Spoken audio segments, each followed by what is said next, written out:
ask you. Right. Did you fulfill your media obligations the day that you didn't have a spleen? No, I did not. I would have welcomed everybody to come into surgery, but I was a little bit out of it there. They could have got a first-hand look. They could have came in. Hey, there's your abdomen's wide open. Yep, I'm having surgery. But no, I did not fulfill the obligation that day. Yeah. There are certain exceptions.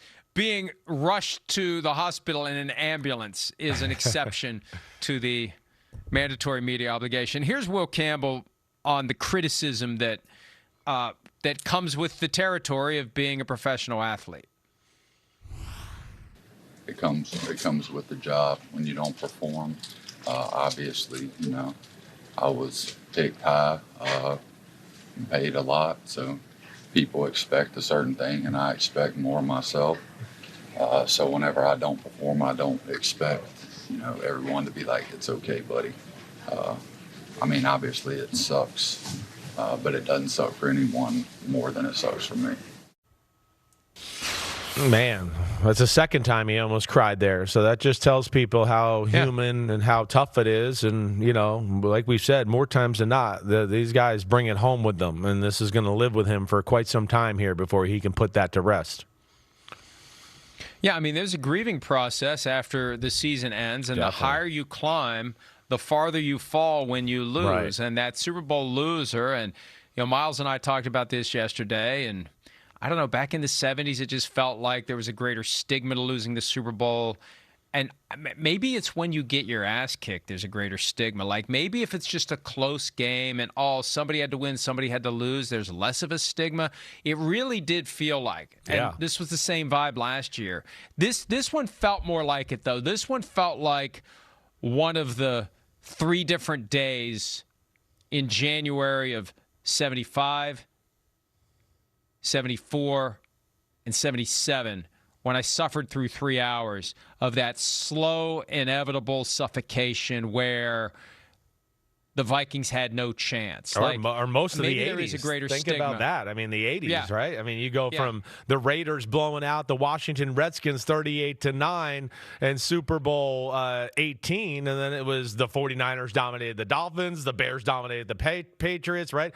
The Giants dominate the Broncos, the Washington dominates the Broncos, so on and so on. We had very few close ones there. We had the 49ers-Bengal game and Super Bowl 23 that was really damn good, and Super Bowl 25, but to your point, we went through some stretches there in the 70s and 80s where it was clear that one team was better on Super Bowl Sunday, and that was the case in this one too. So clear that the team that was the Super Bowl champion kind of knew it.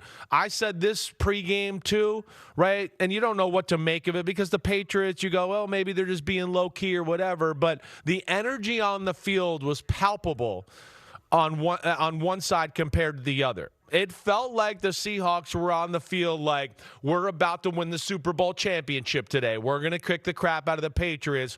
And when you went down to the Patriots side of the field, it was a little bit like a little more subdued, a little bit more like, I hope we play our best game, then maybe we can win today, right? That's what it felt like.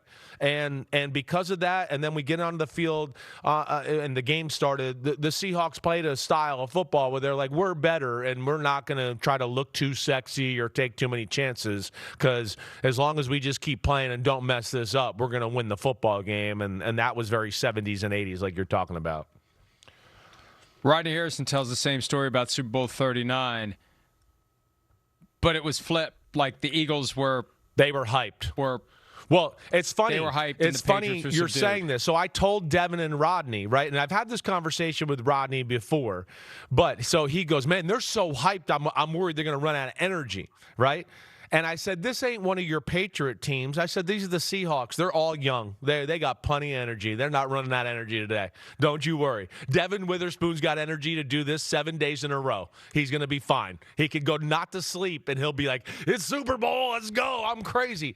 They got a bunch of people like that, and that's where it's a little different as compared to Rodney's team that had a whole lot more veterans that knew how to handle the situation, and they weren't going to waste energy that way. So that's where, you don't know. And that Patriot mystique, you were like, ooh, maybe they're just playing it close to the vest and all that. But I did think it was a little bit interesting, or at least feeling that on the field pregame.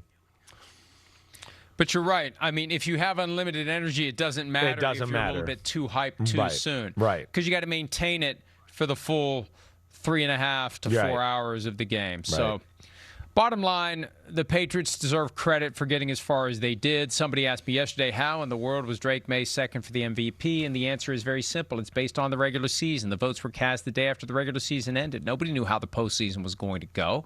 Nobody knew what was going to happen. And this is the point I was going to make earlier, but I sidetracked myself. I self-sidetracked myself, as we would say. The whole injury thing, and this has been lingering for years. Teams want to conceal, as best they can, the true nature of someone's diminished health. Okay, fine. If you successfully do it, whether it's Will Campbell, who had the knee injury late in the year and spent 4 weeks on IR, whether it's Drake May with the pain-killing injection in his shoulder that he declared 6 days before the game, feels great.